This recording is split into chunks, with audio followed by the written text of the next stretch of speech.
You're watching NBC5 Today at 5. Justice for Renee Nicole! Justice for Renee Nicole! In North Texas and across the country, people are taking to the streets demanding answers after 2 shootings involving federal law enforcement. Reaction from the nation's leaders ahead. Also this morning, major developments in Texas classrooms, an update out of Lake Worth ISD amid a state takeover, and the uncertainty college students in Texas are facing heading into the spring semester. It was nothing special growing up and just sacrificed and worked hard to get to where I was. And it paid off. He is an Olympian now. The exclusive interview with Dallas Stars goalie Jake Ottinger, now a member of Team USA, ahead on this Friday, January 9th. Look forward to bringing you that.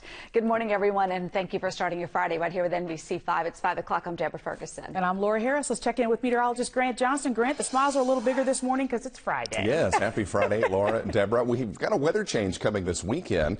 Big cool down on the way.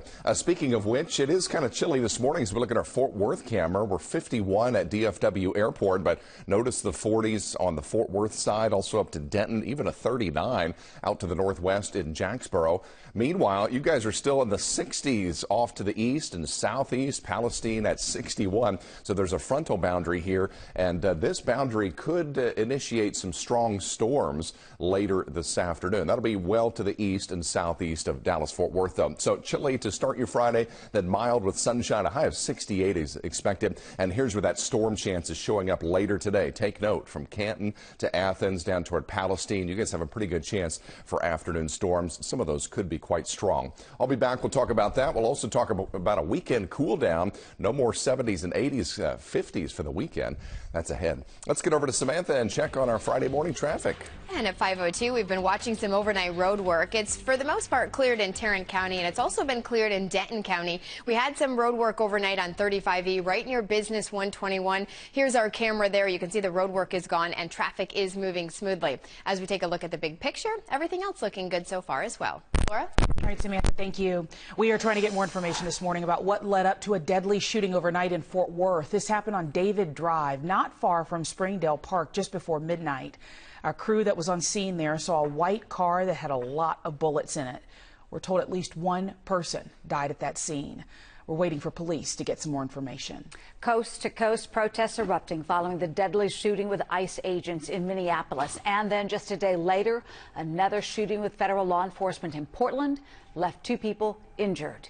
In North Texas, hundreds rallied outside of Dallas City Hall last night, eventually marching through the streets of downtown. And we just want answers out here. I mean, that's all we're here for, is answers and to show solidarity with our community. While there are still questions about the investigation, the Trump administration says it was justified. NBC's Alice Barr is in Washington with the very latest. This morning, another American city roiled by a shooting during an immigration operation, this time in Portland, Oregon, where a Border Patrol agent shot and injured 2 people during a targeted traffic stop. A Department of Homeland Security spokesperson says the car's passenger was an undocumented immigrant from Venezuela involved in a recent Portland shooting, and that they and the driver are both accused of ties to the Tren de Aragua gang. DHS says when Border Patrol agents identified themselves, the driver tried to run them over, and an agent fired defensive shots. The car fled, then called for help.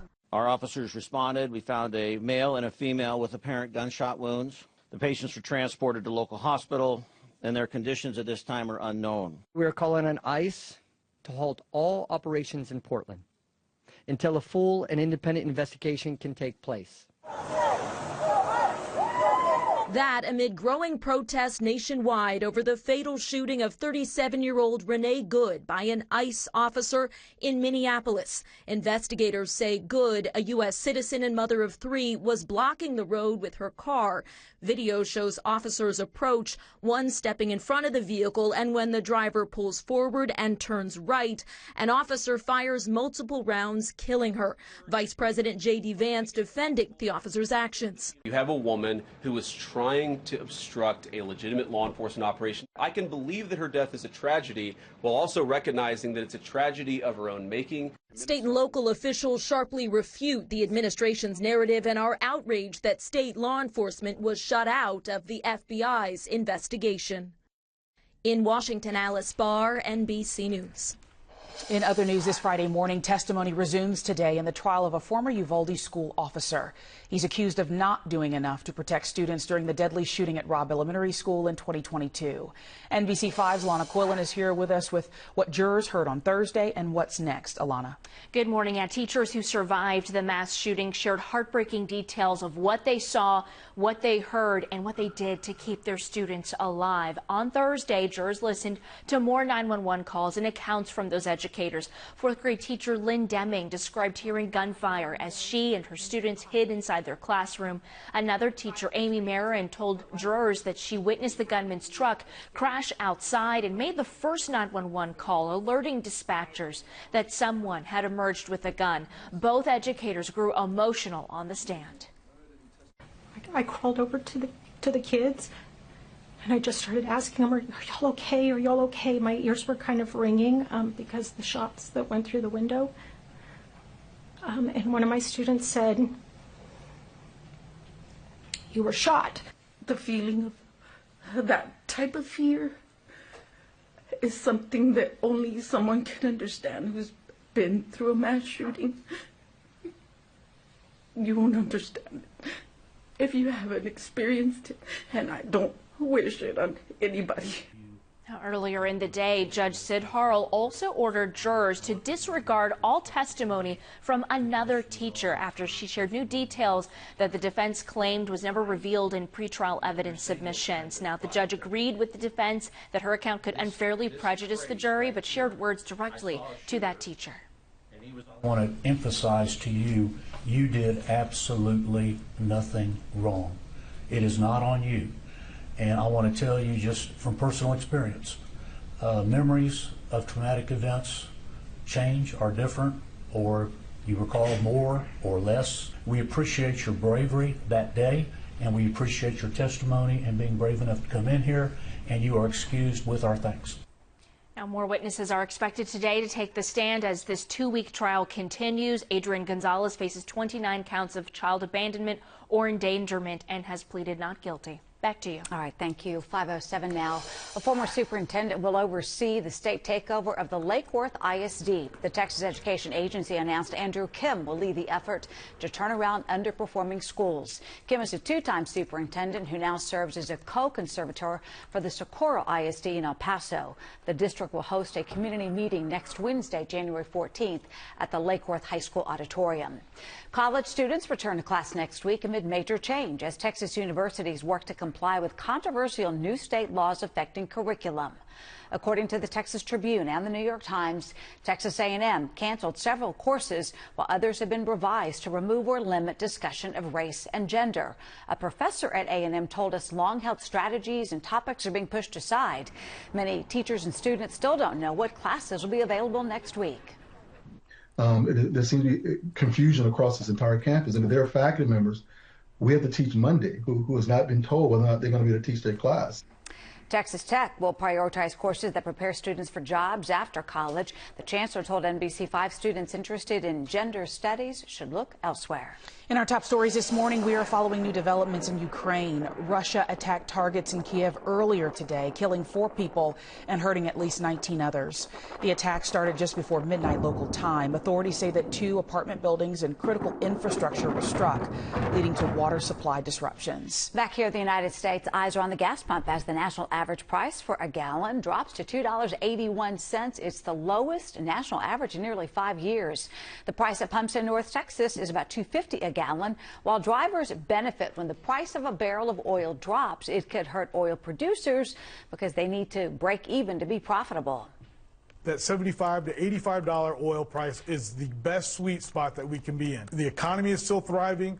Oil and gas companies are making money. And more importantly, shareholders and investors are also making money.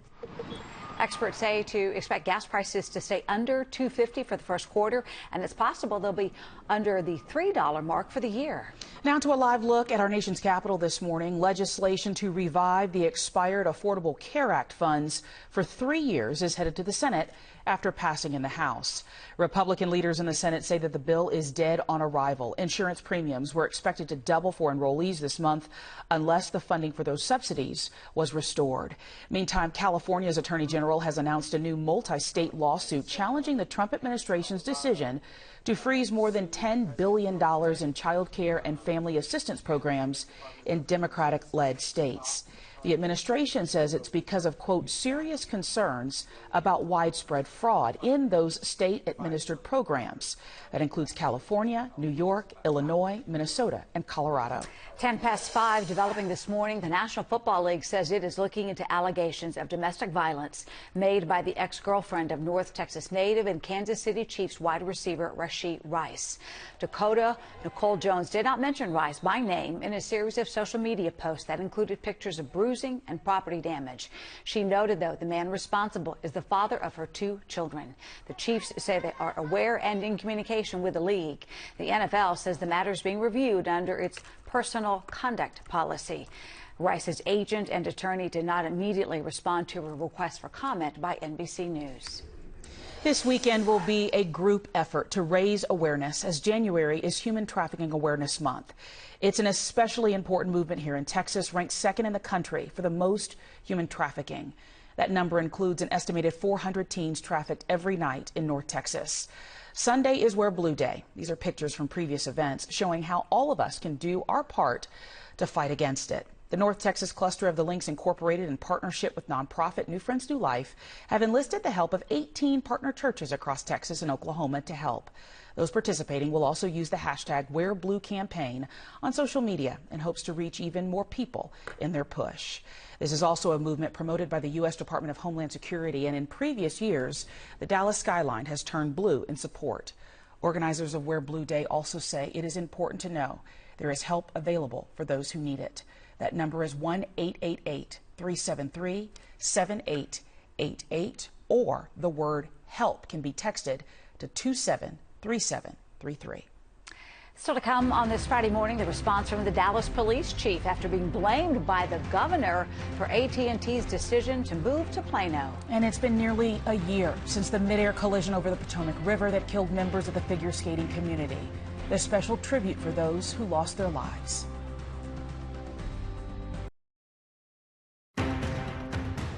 You're watching NBC5 Today at 5. All the cards are on the table as we count down to the FIFA World Cup draw. So this is obviously a big moment today for us all to figure out who will be in these different groups. 104 matches featuring 48 teams spread across 3 host countries. Well, you know, when FIFA comes in, they come in big. With North Texas in the center of the action. The scale is unlike anything we've hosted here in North Texas. From how the draw works to which teams we're keeping an eye on, plus what's already being done to welcome the world to North Texas next summer, all ahead on this Friday, December 5th.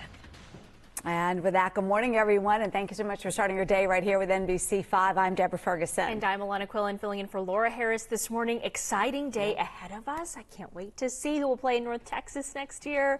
I know Grant's got something else good for us today. We've got some sunshine finally coming back into our forecast. Yeah, that's right. Alana and Deborah, good morning. It's going to take several hours, though, before we see that sunshine, but nonetheless, it's coming. Here's the view over Fort Worth, and unlike yesterday, we don't have any of that drizzle and light rain that many of you encountered as you headed out yesterday morning. Instead, clear skies. It's cold. 39 is the temperature. The wind is calm, so the wind chill matches exactly. And we've got widespread upper 30s. Dallas is right at 40, McKinney 41. Some spots to the north have dropped below freezing. Gainesville, Bowie, Jacksboro, talking to you guys.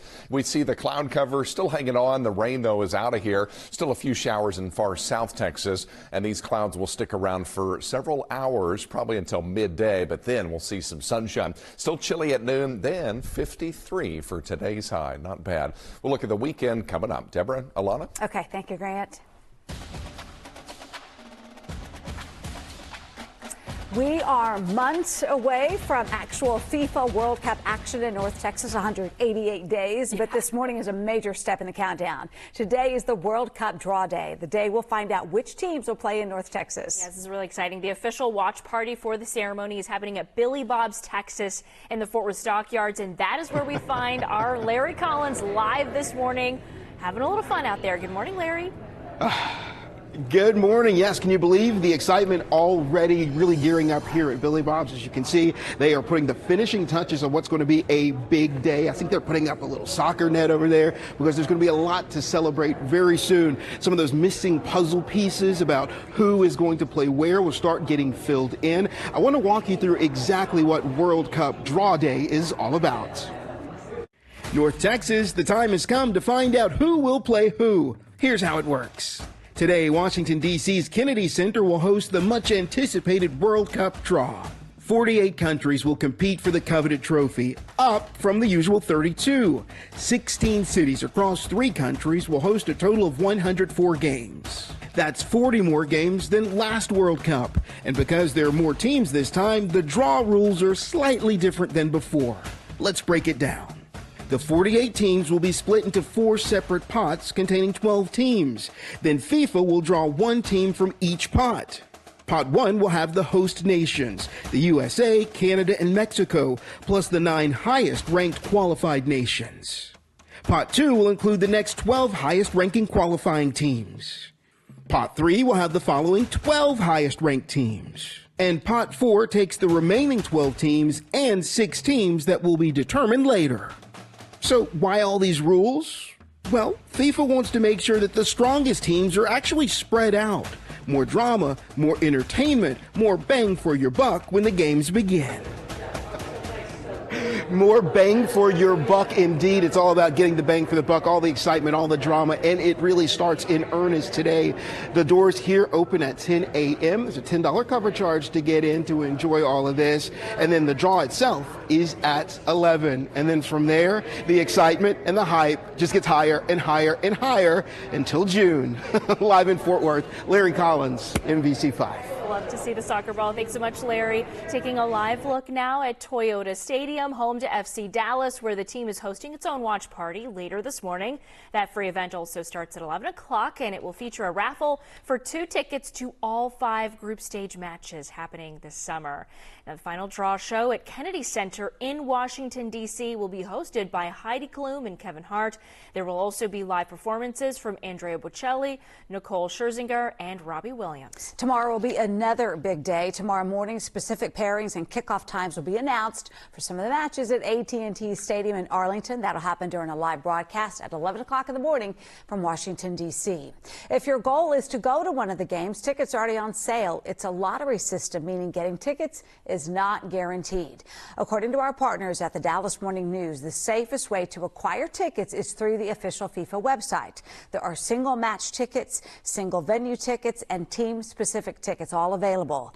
Last week, FIFA announced nearly 2 million tickets have been sold at this point. If you do want to enter that ticket lottery, we'll walk you through how to do that on our website, NBCDFW.com. Well, for many soccer fans, their World Cup experience will start the moment that they land at DFW International Airport. CEO Chris McLaughlin says the airport is preparing for the crowds by deploying a unique combination of technology and people to help welcome and guide these international visitors through the busy travel season. We're using AI to help with language translation in some of our kiosks and across our apps and other things.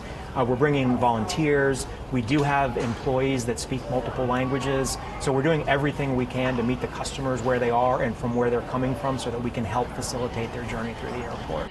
McLaughlin says the team at DFW has also been in close contact with their counterparts at airports in other cities that have already hosted major international soccer events. And when it comes to security, here's what McLaughlin told us.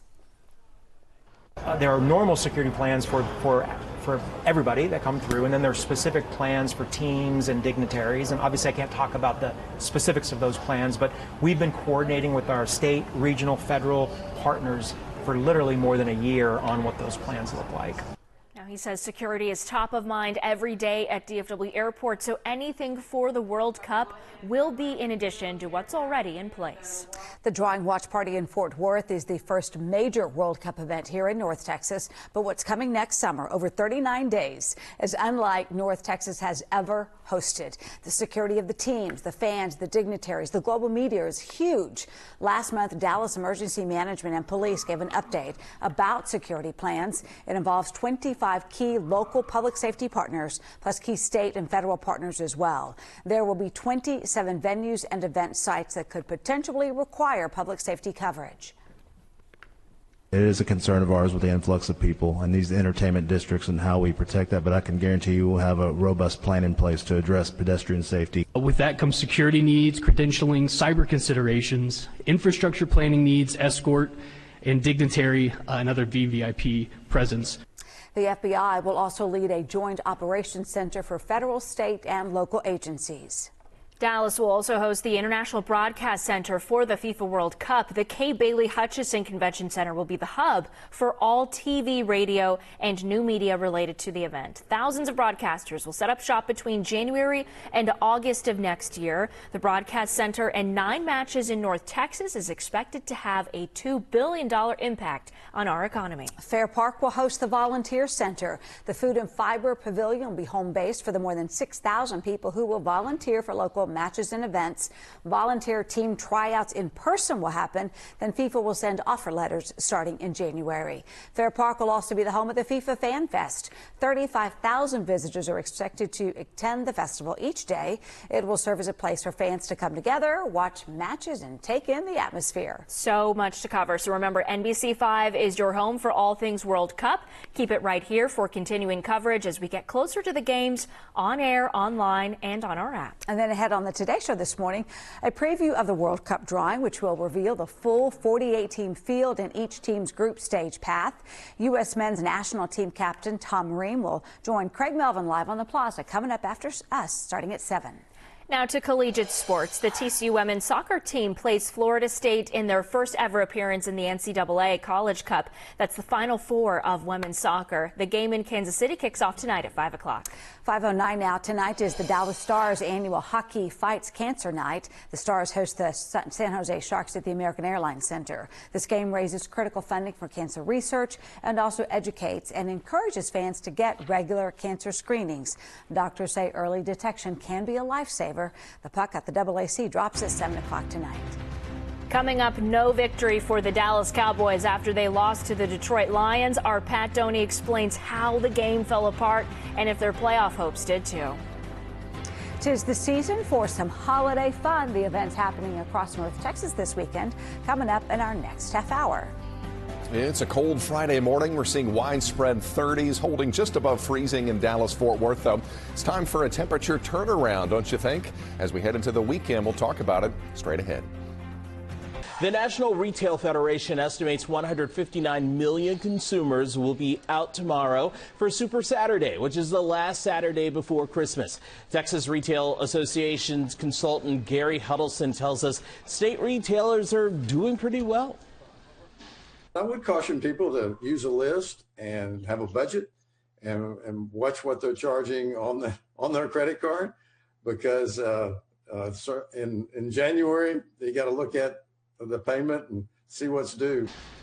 The National Retail Federation is predicting a record of more than $1 trillion in spending this holiday season. But if you want to avoid the last-minute shopping lines, what about a gift card or cash? A new AP poll revealed most adults are okay with cash. We want to know what you think. You can scan the QR code on the screen to weigh into this. We talked about this yesterday.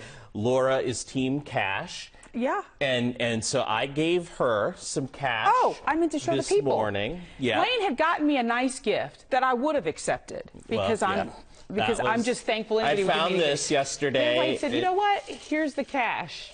But so I'm going to do better. I'm going to play a little game.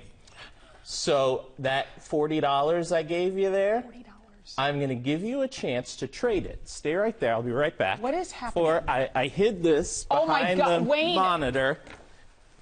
What's the gift, though? I will give you a chance to trade it for what I hid in this bag. Which, by the way, tell me what's in the bag? Process, a little pink and green for you, for your sorority. Will you tell? No, I won't tell you. Have you ever watched Let's it. Make a Deal? See? Can we show the people what it is? It's all about thought process. Did you guys know that Wayne was doing this? It's a picture of me and Wayne! Engraved with Laura Cash Money Harris. Yeah. And see, this is what I'm talking about. If I just gave you $40, big deal. I went and picked that out for you right down to the bag, and it matters more. Wayne, am I right? You have taught me a lesson today. I'm telling you, gifts matter. Give me some. Wayne, that's awesome. Hey, I'm here to help. This is going to go right on. I'm keeping this 6-7. Laura Cash Money Harris. We'll be right back. Stay with us. We've got a lot more coming up. We and Cash Money here. Put that on our list.